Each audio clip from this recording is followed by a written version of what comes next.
just dedicated to helping stop the epidemic of like phone addiction, which is just incredibly prevalent among younger generations. Cool, thank you. Let's welcome the next group.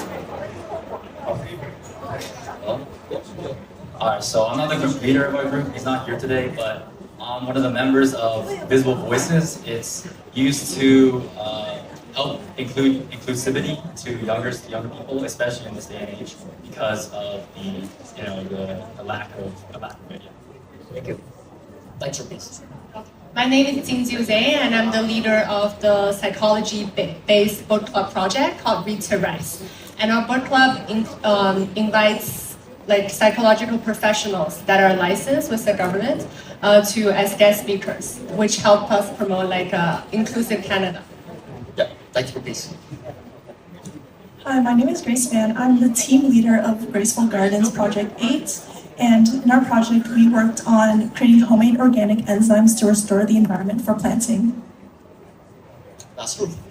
Hi everyone, my name is Joey and I'm the group leader of the Awakening Through the Lenses Mindfulness in Nature. We are a group to combine the photography and mental wellness, and we have a lot of cohorts to have different sessions and have roundtable discussions to promote mental health awareness among the Chinese community. I heard about the short introduction of each group, and then as I think I'm the only person besides each team leader knows more details of the group, because I have reviewed all the final reports. So after reviewing all the final reports, and I can come up to questions to each group, and I hope we can discuss and to share with the audience. So for the first group, the unplugged pause. So your team tried to reduce technology addictions into youngs. So basically, it's huge challenges, and given how deeply phones are built in habits, right? My question for you is that, what did you learn about leadership from the moments when your plan did not work? And then how did you lead yourself and your participants back on track when it's out of that?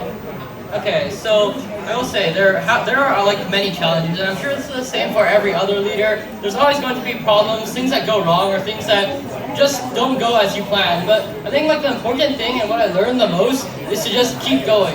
It sounds really simple, but just make sure you pick yourself back up, you let yourself fall down, and it's going to happen no matter what. But as long as you pick yourself up, as you make a new plan and just keep sticking toward it, and eventually something's going to work out. And eventually, if you just keep persisting, that's the most important thing that I've learned. Just get back on track and keep going, no matter how hard it seems.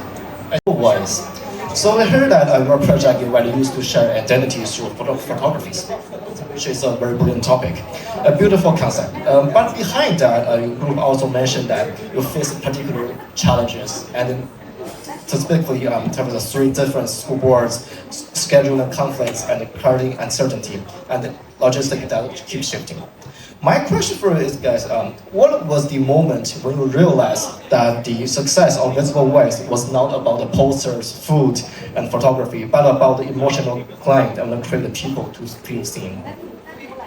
So there were a few moments, especially that Visible Voices, that helped me realize that it's not just about photographs, So there's one example. There's a student who came here. He was around my age, and he wasn't really comfortable with the other people. He was shy, he was to himself, and he wasn't comfortable with the project in general. But when we gave him a camera to take pictures, he shined. He became unshy.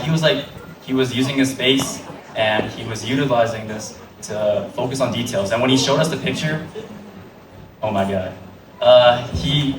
it was really good. And he was able to capture inclusivity in just one image. So it's helped me realize that our project is not just about images. It's about creating an environment to help others feel safe in.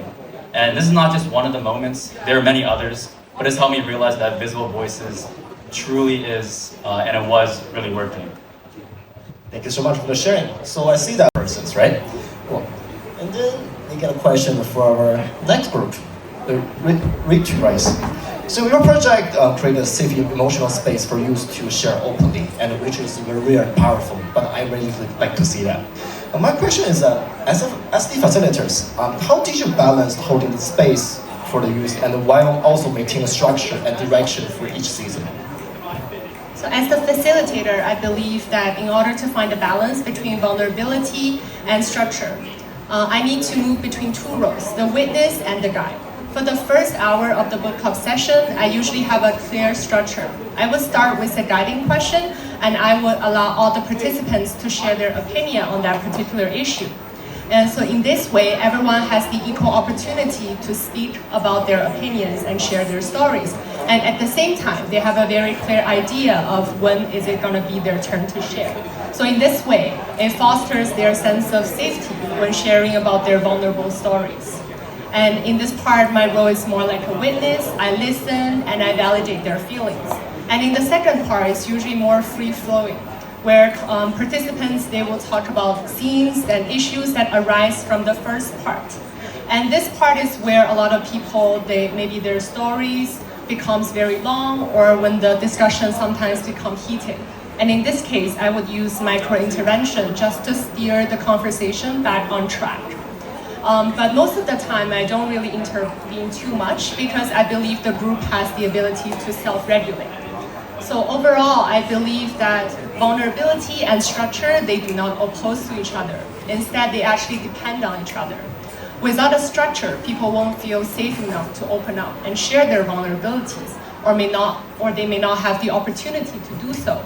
And without the vulnerability, without the true story that they share, the structure would just feel empty. So it's very important to have a structure that protects vulnerability in order for the discussion to flourish.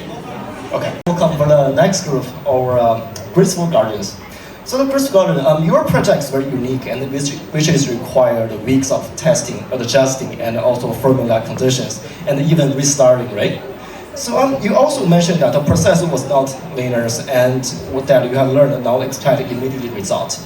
My question for you is, during the toughest moment for the group, and then when the budgets failed or time was tight, what kind of things that keep you moving forward instead of slowing down or giving up? Is it about like mindset, leadership, or kind of others? When batches were turning out as expected and time was limited, it was easy to feel discouraged. However, the biggest factor in our ongoing commitment was having a growth mindset and being around the right support systems that kept us accountable. Even through all the challenges, we were able to adapt to changes and adjust our formula accordingly.